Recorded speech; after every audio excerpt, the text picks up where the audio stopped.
Good evening, everybody, and welcome to Would I Lie to You, the show that tests our panellists' ability to lie. On Lee Mack's team tonight, we have a rock star physicist, which means he can throw a TV out of a window whilst calculating its speed of trajectory. From Wonders of the Solar System is Professor Brian Cox. And a young Scottish comedian who's the funniest thing to happen to Glasgow since it was named European Capital of Culture. Kevin Bridges. And on David Mitchell's team, someone who spent the last 3 years in a coma, reliving the 80s. No, it's not Bruce Forsyth. From Ashes to Ashes, Keely Hawes! And a comedy actor who went to university with Rachel Weisz and Sam Mendes, so he's perfectly comfortable in the company of major stars. This will be a bit different for you tonight. It's Stephen Mangan! And so to round one, Home Truths, where our panellists each read out a statement from the card in front of them. To make things harder, they've never seen the card before, so have no idea what they'll be faced with. It's up to the opposing team to sort the fact from the fiction. And first up is the mighty Stephen Mango Mangan. Right. I have nicknames for both my big toes. Lee's team. What do you think? What's the nicknames? Leslie and Scruple. Oh, what? Scruple. Scruple? Yeah. Why Scruple? Leslie was Leslie was the nickname me and my first girlfriend had for our baby that we were going to have. We were planned about getting married and having a kid, and we were going to call it Leslie as a joke because it's it's a nice name, but we weren't actually going to call it Leslie. And then one day the foot was out the end of the bed, and And you thought, let's try for that baby. I said, there it is, and she said, there's Leslie. It was just it just stuck. And what about Scruple? Oh, this is ridiculous. There was a kind of... she was very religious, and she used to believe there was an angel. You had an angel of... You had Steve, a good angel... to think about this. You have a good angel and a bad angel on your shoulder who, when you're about to do something awful, will say, don't do it, or do it. So, well, like you got on national television saying you got a nickname for your toe, that's all. So Leslie, our baby, we wanted it to have the good angel to be dominant. We wanted Leslie to have scruples. So the other toe became Scruple. It was Leslie's kind of conscience. This is how religions get started. If he's made that up, he's an absolute genius. Then I would imagine it's probably true. So what are you saying then, Lee? It's true. It's got to be true. You think it's got to be true? It's got to be true. It's got to be. Kevin? I think it's true. Still think it's true. And you think it's true? I do. And you're a professor. Do we call you doctor or professor? Whatever you'd like. So what are you going to say? I'll go with the team and say that's true. Saying it's true. OK. Steve Mangan, is it true or is it a lie? It is a lie. Well done. Very good. Yes, it's a lie. Stephen does not have nicknames for both his big toes. It's a bit weird to give your body parts silly names. As I said to my Lee Mack in the bath just the other day. My penis. Keely Hawes is next. I lied to my husband that I was good at tennis and had to have secret lessons when he arranged a doubles match. Oh, all right, there we are. Lee? Why would you lie to your husband about Because he wasn't my husband at the time, and I was trying to... Woo him? Woo him.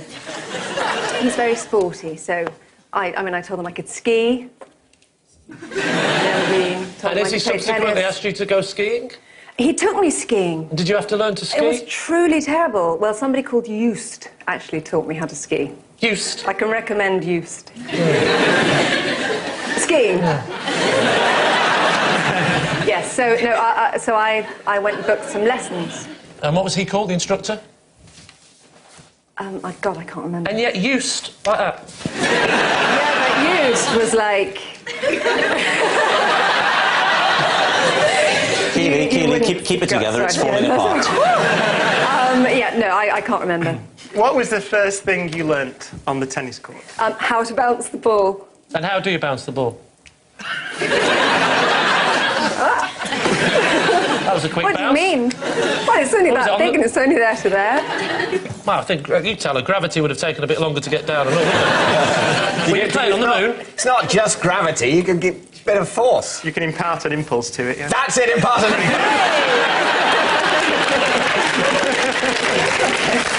The rate of change of momentum is proportional. Don't push it. force. Did you win? I got there and I feigned an ankle problem What because I saw when I got there how good they were going to be. So, It was to impress him. I didn't think he'd start involving other people. Is he a man for involving other people in general? Right, we're not at a physicists' convention now. We'll keep this clean, please. yeah. Now, listen here. Did your husband ever find out about these secret lessons? I told him. You came clean. I came clean on the night that I made him dinner, pretended that I'd cooked it, and then he... Your whole life is a fabrication, isn't it? I fed it to him in the dark, and then he found the Tesco Express box. Oh, no. And then it all came out. Did it? I said, I can't play tennis, and I can't cook. My name's And- not Jeff.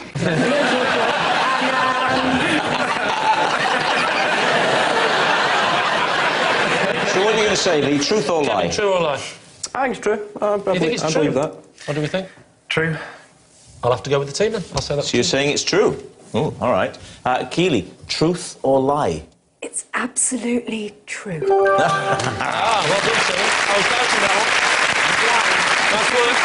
Yes, it's true. Keely did lie to her husband that she was good at tennis and she did have to have secret lessons when he arranged a doubles match. I had a relationship go wrong because I couldn't play tennis. Looking back, I should never have told that bloke I was Sue Barker. Kevin, you're next. I once accidentally bought a horse. Sorry? You bought a what? A horse. A horse. Sorry, I missed the S. You claim that you once accidentally bought a horse. Am I right? You're right. Right, fine. We're all clear. Under what circumstances? What did you think you were buying? I never thought I was buying anything. I thought I was renting.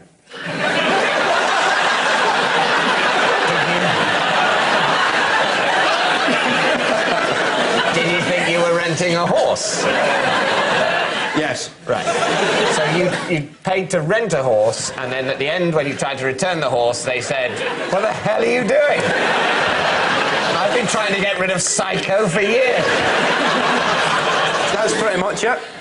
How long had you imagined that you were going to rent it for? We thought we were going to rent it for like 25 minutes. And did they charge you? It was in Bulgaria on holiday. Okay, so what did it cost in local Bulgarian currency? What is the local Bulgarian currency?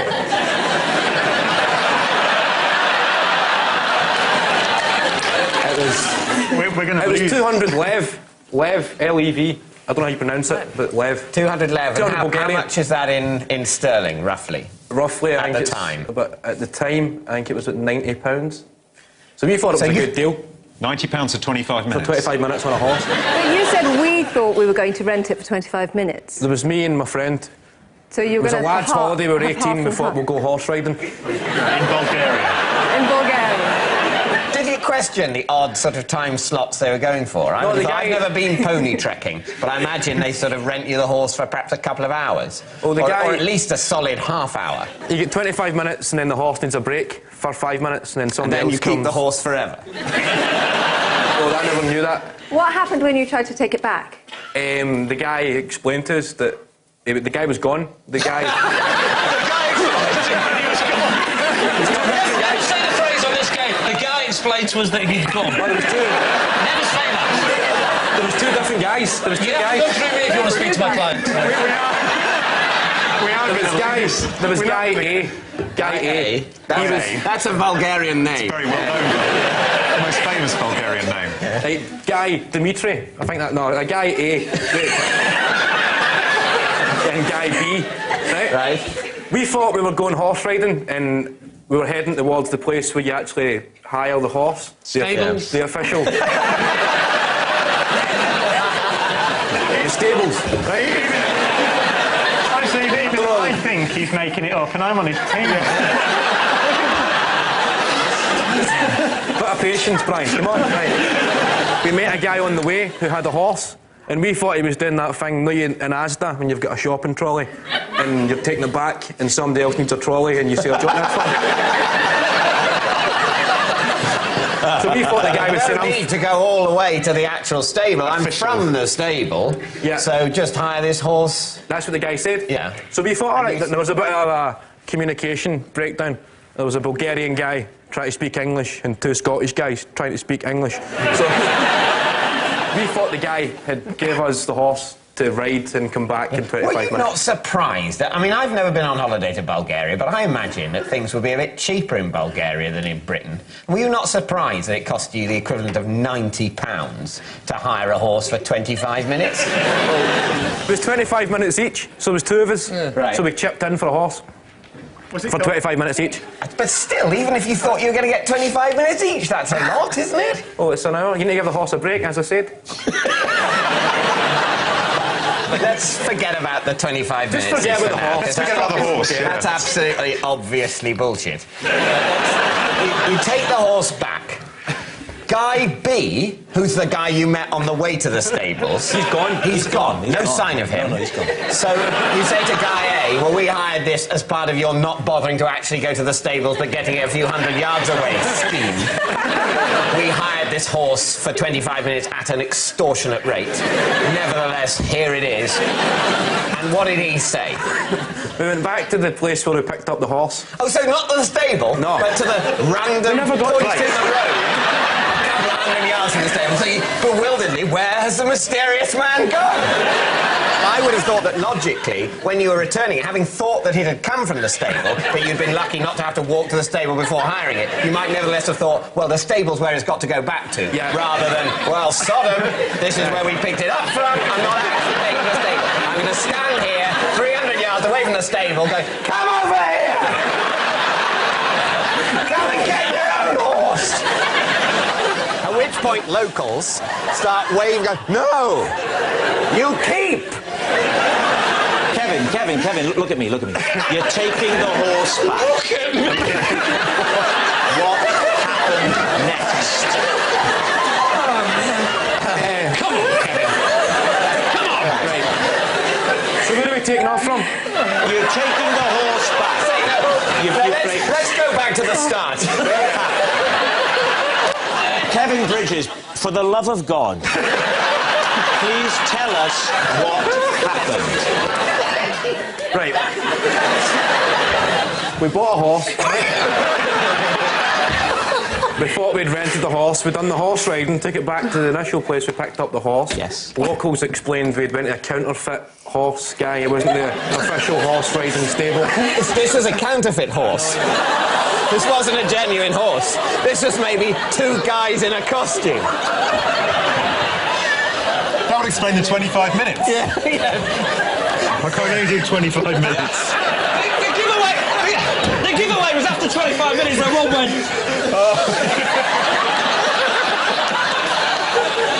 Right, let's crack on, lads.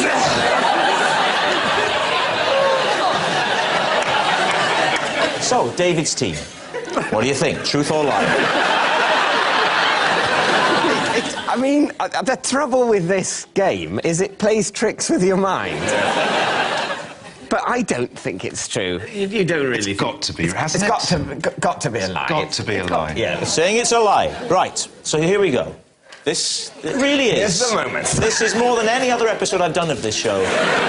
This is the moment we've been waiting for. Kevin Bridges, is it true or is it a lie? It's true.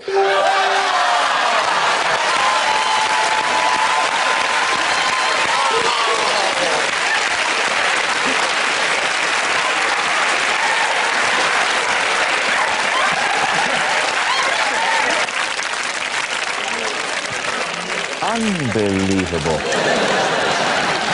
Right, Our next round is called This Is My, where we bring on a mystery guest who has a close connection to one of our panellists. This week, each of Lee's team will claim that it's them that has the genuine connection to the guest, and it's up to David's team to spot who's telling the truth. So please, give a warm welcome to this week's special guest, Drac.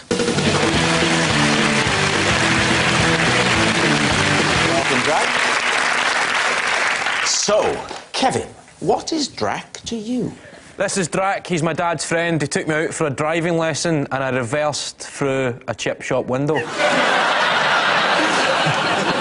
Brian, please explain how you know Drac. Well, this is Drac, the roadie that left me gaffer-taped to a lighting rig for over an hour. Right. And finally, Lee, what's your connection? This is Drac. And I presented him with first prize at the National Pie Awards 2009. So, David's team, begin your investigation. Lee, where were the National Pie Awards held? Birmingham. What was the venue? The venue was the Hilton Hotel. Right. Hilton What kind of Hotel pie in was it? Well, One. he made a selection. He didn't just make one pie. It was for his various pies. You don't just have one pie. It's So not like... Was he various pie maker of the year? No, he won the big prize at the end, National Pie Maker of the Year. So he won the overall award. Were there, like, No, separate... he didn't have the best overall.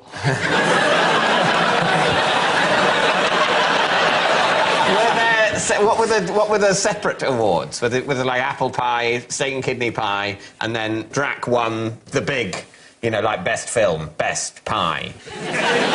You don't just have one pie, you have to have, I think, two or three I pies. think we understand that you have to demonstrate the ability to reproduce the pie. Otherwise, if it literally is just one pie, and as soon as the judges have tasted it, well, what does it matter? That was a pie, that pie's gone. It was two or three pies he produced that year, but I Two or three. I think he wants to up production, actually. They've done the pie tasting and judging on another occasion. Yeah, they'd voted on it. People had voted on it, and there was like a pop chart. It's a pie chart. He brought... It was... you like the pie chart, Gav, didn't you? I thought you'd like it. Did you announce then the winner is Drac, or did you say his full name, which is... I said the winner is Drac. What about Brian and Brian gaffer-taped to a lighting rig. For how long? Over an hour. Over an hour. Why, may I ask, were you gaffer-taped to a lighting rig in the first place? I was the youngest member of the band, and I was probably not behaving in a way deemed appropriate for a member of a band in the presence of road crew. What were you doing? I don't remember. I think I was just being a general, you know... How did you get down? Pain. Well, they had to get me down because it's a lighting rig. It was like one of Wait Wait a minute. Drac, on his own, grabbed you because you were doing something you shouldn't be doing, like maths homework. He carries you up a ladder to a lighting rig 20 metres above the stage, and then he gaffered you round. He was the tour manager, actually. So he ordered the rest of the crew to put me on the ground, gaffer me up into a ball, put a harness on, and then attach me to lighting rig at the Hammersmith Odeon and left me there for over an hour. Was that when you wrote Things Can Only Get Better?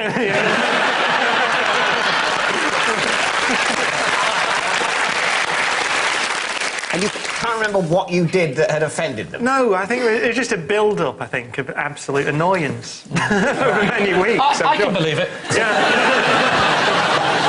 OK, so Kevin Bridges, it was something to do with the car. Well, yes, he's a friend of your dad's and he took you on a driving lesson. Yeah. And you ended up reversing through a chip shop window. Yeah. His name's Duncan. Duncan. It gets called Drac because it's like D-R-A-C, and he used to be known as Duncan from the RAC because he's a driving instructor, and then that got shortened to... What were you trying to do, a three-point turn? What was... No, it was the first lesson. Right. And we thought we'd do reversing, because that's Drac's attitude. As soon as once you've learned going backwards, going forwards is a piece of cake. It's the way he sees life and the way he sees driving tuition. But...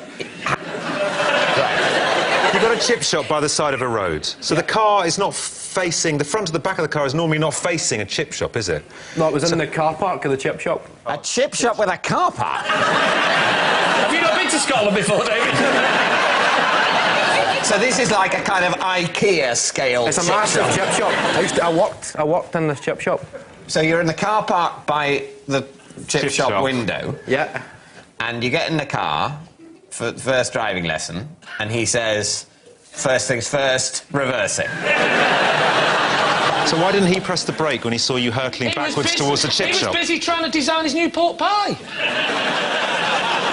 So, right, David C, we need an answer. Is Drac Kevin's driving instructor, Brian's gaffer-taping roadie, or Lee's prize-winning pie maker? What are you going to say? I have absolutely no idea. Well, Kevin's story sounds implausible, but we've been down this road before. Frankly, nothing would surprise me. If he said he'd unscrewed his leg and it had walked to China on its own, I'd believe him. Leading a corporate, isn't pies a bit... He's northern, he's doing a pie handing out prize, isn't it? But then again, if you're doing the Pie Awards, that's... Who would you go to other than Lee? Can you just say that to camera? I'll give him some available dates. And what about Brian's? Very good specific story about the winch and the Hammersmith Odeon and... Yeah. But it does seem quite a cruel thing to do. I think he probably could have been irritating enough for them. Yeah, I think so. I don't think that's in question, to be honest. What's it going to be? Say Brian. Say Brian. Yeah, come on. Brian. We think it's Brian. You're saying Brian? Yes. Yeah. OK. Would you please reveal your true identity? I'm Drac. I'm the roadie that gaffer-taped Brian to the fighting threat. Thank you very much for coming on, Drac. So at the end of that round, David's team have 4 points and Lee's team have 2. Which brings us to our final round, Quickfire Lies, in which our panellists lie not only through their teeth, but also against the clock. So we start with... Oh, it's David. I've had to prise open my bedroom door for the last 2 years, ever since the door handle fell off.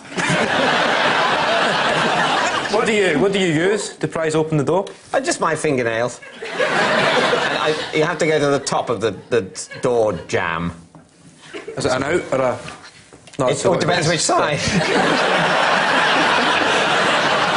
Do you live on your own? I can answer that.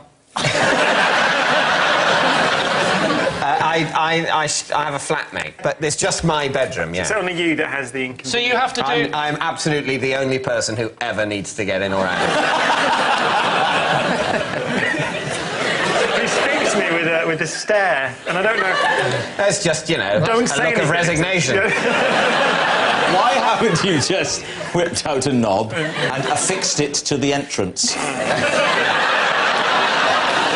Basically, it's not really... You can't just screw it back on because the holes that the screws... The thread's gone. That's it!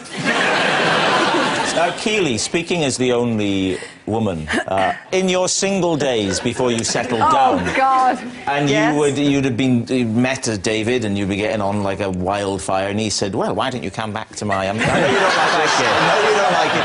It's either this or Ronnie Corbett. Right. Why don't you come back to my apartment and we could settle down and have a game of Boggle? So you go there, and he said, well, why don't we go upstairs? And you go upstairs and you get to the door and there's no handle or knob. Would that put you off? This actually happened to me once. David! You're a dark horse. I don't remember.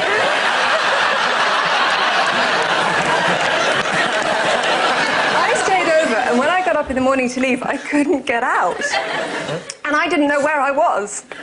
You didn't know where you were? Wow, really? I had to ring the fire brigade. I think I should say, at this point, this was not at my house.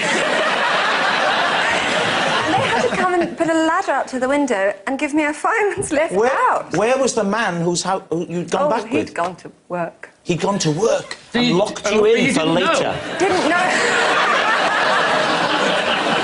She'll keep till I get back.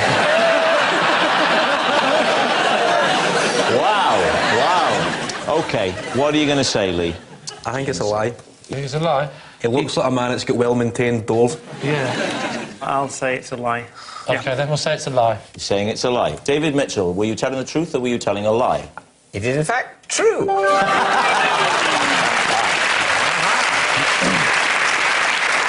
Yes, it's true. David has had to prise open his bedroom door for the last 2 years, ever since the door handle fell off. And next. Oh, it's Lee. Possession. All right, take out the box, pop it on the desk, and read the card. It's a set of children's cutlery. This is the children's cutlery I used when I went on a special diet. It helped to make the portions on my plate seem bigger. David's team, do you believe that? So, Lee, how long did you use the cutlery for, then? Well, if it was a big meal, 10 minutes. In terms of weeks or months? How long Nothing was that big. How long was the period of your life for which you used children's cutlery in order to lose weight? Swallowed. I know it doesn't take you that long to invent 6 months. 6 months. Did you sort of take them, if you were going to a restaurant, did you take them with you? No, I think you're mixing me up with a lunatic. You know, it's not a great... I mean, Keely, would you really want that on a date if I said, so, how did the tennis go, love?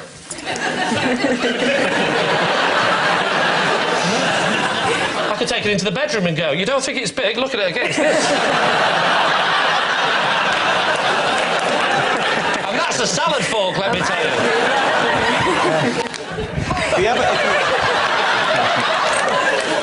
And what gave you the idea? Where was the inspiration for this? I read it in a book.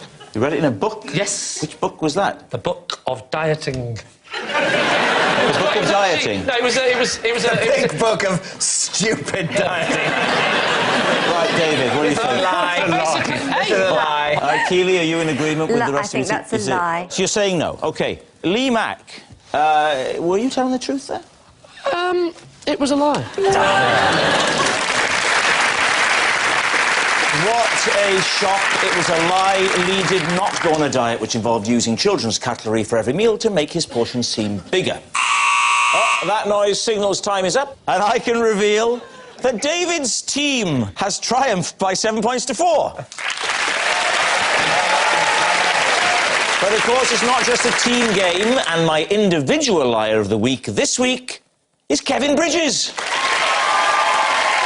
Yes, a fine achievement for a young man of 24. As a Glaswegian, he can look back on that with satisfaction for the rest of his life. Another 10 years.